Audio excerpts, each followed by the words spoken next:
السلام علیکم، آپ میرا یوٹیوب چینل کرنٹ افیئرز دیکھ رہے ہیں۔ 1952 میں پرسٹن یونیورسٹی کے طالب علم نے نظریہ پیش کیا کہ ہماری کائنات سے مشابہ دوسری کائناتیں بھی ہو سکتی ہیں۔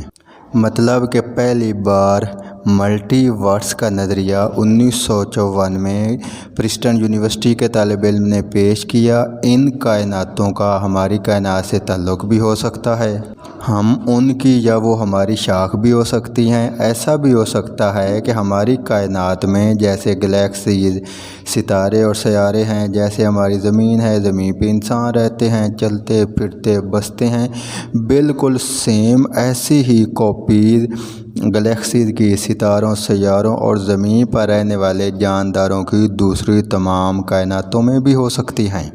ان متوازی کائناتوں میں جنگوں کا نظام قطعی مختلف ہو سکتا ہے جن سے ہم واقف ہیں۔ یہ بھی ممکن ہے کہ ہماری کائنات کے ناپید جانور یا پرندے دوسری کائناتوں میں چلے گئے ہوں۔ یہ بھی ممکن ہے کہ دوسری کائناتوں میں انسان یا انسانوں جیسی حیات ناپید ہو چکی ہوں، یا وہاں قیامت آ چکی ہو، یا ان کائناتوں کے ختم ہونے کے بعد ہماری کائنات وجود میں آئے ہو۔ متعدد کائناتوں کا سسٹم سائنس فکشن یا ڈرامائی معلوم ہوتا ہے۔ بہت سے لوگوں کا خیال ہے کہ متعدد کائناتوں کا سائنس سے کوئی تعلق نہیں ہے اور محض یہ ایک قصہ کہانی ہے، لیکن سائنسی حلقوں میں یہ نظریہ تیزی سے مقبول ہوتا جا رہا ہے اور اس کے ماننے والوں کی تعداد روز بروز بڑھتی جا رہی ہے۔ ہر مذہب، خاص کر اسلام کے مبلغین اور ائمہ کرام بھی اس نظریے کی سچائی کو تسلیم کر رہے ہیں۔ 1999 میں 72 مشہور فزکس کے سائنسدانوں میں رائے شماری کرائی گئی تو یہ بات سامنے آئی کہ 60% سائنسدانوں کا خیال ہے کہ ملٹی ورس کا نظریہ سچائی پر مبنی ہے۔ متعدد کائناتوں کا نظریہ کوئی الگ سے نظریہ نہیں ہے، بلکہ باقی فزکس کے نظریات کی طرح یہ بھی اسٹرونومی کی ہی ایک شاخ ہے۔ متعدد کائناتوں کا نظریہ کوانٹم تھیوری، انفلیشن تھیوری اور اسٹرنگ تھیوری سے جنم لیتا ہے۔ کوانٹم تھیوری کے قوانین کلاسیکل فزکس سے بہت مختلف ہیں۔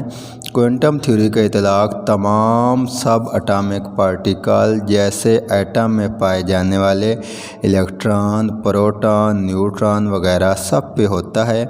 کوانٹم تھیوری کی روح سے الیکٹران جو کہ بہت تیزی سے حرکت کرتے ہیں ایک ہی وقت میں متعدد جگہوں پر ہو سکتے ہیں۔ چونکہ کائنات کا مادہ ان پارٹیکل سے مل کر بنا ہے، اس لیے یہ سمجھا جا سکتا ہے کہ اس کائنات جیسی کتنی ہی متوازی کائناتیں ہو سکتی ہیں۔ یہاں یہ سمجھنا ضروری ہے کہ متعدد کائناتوں کا مطلب کیا ہے۔ عام طور پر کائنات سے متعلق یہ سمجھا جاتا ہے کہ کائنات وہ سب کچھ ہے جو کچھ موجود ہے، مگر اہم چیز یہ ہے کہ اگر ہم کائنات کی بات کریں تو اس سے مراد وہ ہے جو بگ بینگ سے وجود میں آیا۔ انسان سوچتا ہے کہ جہاں پہ کائنات ختم ہوتی ہے اس سے آگے کیا ہے؟ کیا وہاں زمان و مکان ختم ہو جاتے ہیں؟ اس سوال کے ممکنہ جوابات میں سے ایک جواب متعدد کائناتوں کا نظریہ ہے۔ امریکہ میں فزکس کے پروفیسر اور فزکس پر متعدد کتابیں لکھنے والے مصنف میچیو کاکو کہتے ہیں کہ جب ہم ایک کائنات کے وجود کی اجازت دیتے ہیں تو دوسری کائناتوں کے وجود کے ہونے کے دروازے کھول دیتے ہیں۔ کوانٹم مکینکس کے مطابق بگ بینگ کے وقت کائنات ایک ایٹم سے بھی چھوٹی تھی۔ بعد میں وقت گزرنے کے ساتھ ساتھ وہ ایٹم بڑھتا گیا اور اتنی بڑی کائنات کی شکل میں آج موجود ہے۔ تو کیا بگ بینگ کے وقت صرف ایک ہی ایٹم تھا؟ یہ بھی ہو سکتا ہے کہ تب لاتعداد ایٹم ہوں اور سب ایٹم بڑھتے بڑھتے لاتعداد کائناتوں کی شکل میں موجود ہوں۔ بلکہ ایک سائنسی تحقیق کے مطابق ہماری کائنات بگ بینگ کے وقت ایٹم سے بھی چھوٹے ایک پارٹیکل کوارک کے برابر تھی۔ اب یہ کوارک کیا ہوتا ہے؟ ایٹم بذات خود ایک بہت چھوٹا ذرہ ہے جو عام انسانی آنکھ سے کیا عام مائکروسکوپ سے بھی نظر نہیں آتا۔ اس کے اندر نیوکلیس ہوتا ہے، ہر نیوکلیس کے اندر 3 کوارک ہوتے ہیں۔ تو آپ اس سے اندازہ لگا سکتے ہیں کہ بگ بینگ کے وقت ہماری کائنات کتنی ہی زیادہ چھوٹی تھی۔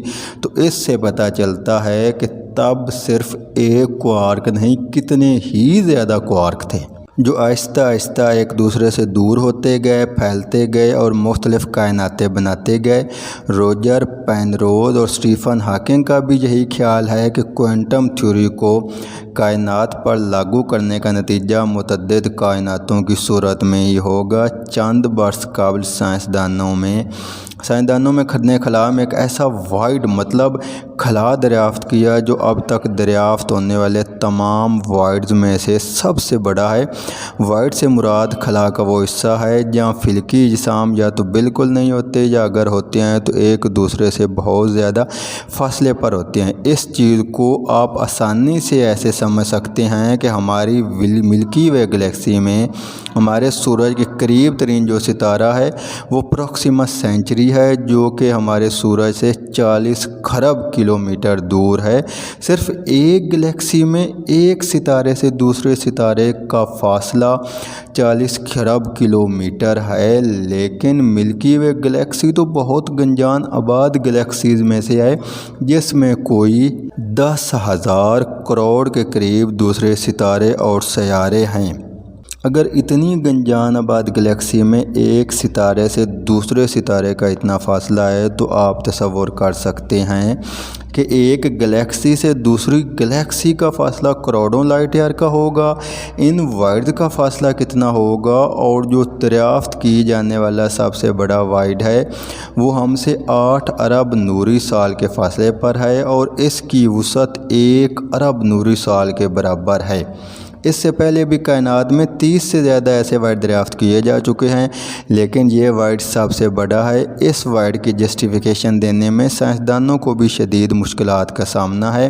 بعض سائنسدانوں کا خیال ہے کہ یہ وائڈ ہماری کائنات کے بننے کے ابتدائی سالوں میں پڑوسی کائنات سے ٹکرا گیا تھا۔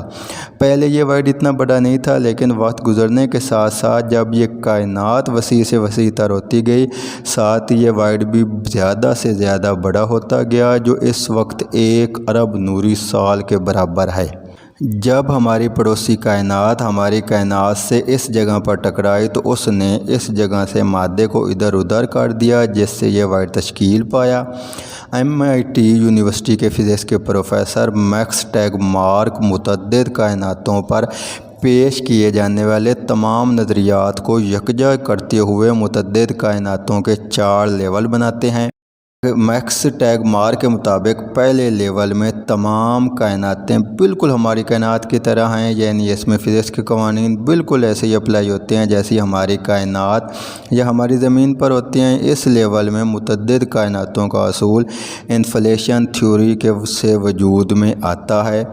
دوسرے لیول میں فزکس کے بنیادی قوانین تو ہماری کائنات کے فزکس کے قوانین کی طرح ہیں، لیکن فزیکل کانسٹنٹ ہم سے بالکل مختلف ہیں۔ اس لیول میں متعدد کائناتوں کا سوال انفلیشن تھیوری کے ساتھ اسٹرنگ تھیوری کو ملانے سے آتا ہے۔ تیسرے لیول میں متعدد کائناتوں کا اصول کوانٹم تھیوری کے اطلاق سے جنم لیتا ہے۔ اس اصول کے مطابق مختلف کائناتوں میں ہماری کائنات کی مختلف کاپیز پائی جاتی ہیں، مطلب جیسے ہمارا ملک ایک گلیکسی ہے تو دوسری کائناتوں میں بھی بالکل ایسے ہی ممالک ہیں، ایسے ہی گلیکسیز ہیں، ایسے ہی زمین ہیں، ایسے ہی چاند ہیں، سب کچھ ایسی ہی سیم کاپیز اپنی دوسری کائنات میں بھی موجود ہیں۔ ملٹی ورس کے تمام نظریات میں سے سب سے اہم اور کنٹروورشل یہ نظریہ ہے۔ چوتھے لیول میں وہ کائناتیں ہیں جس میں فزکس کے قوانین ہماری کائنات سے بالکل مختلف ہیں، یا عین ممکن ہے کہ وہاں مادے کا وجود ہی سرے سے نہ ہو اور وقت الٹی سمت میں بہتا ہو۔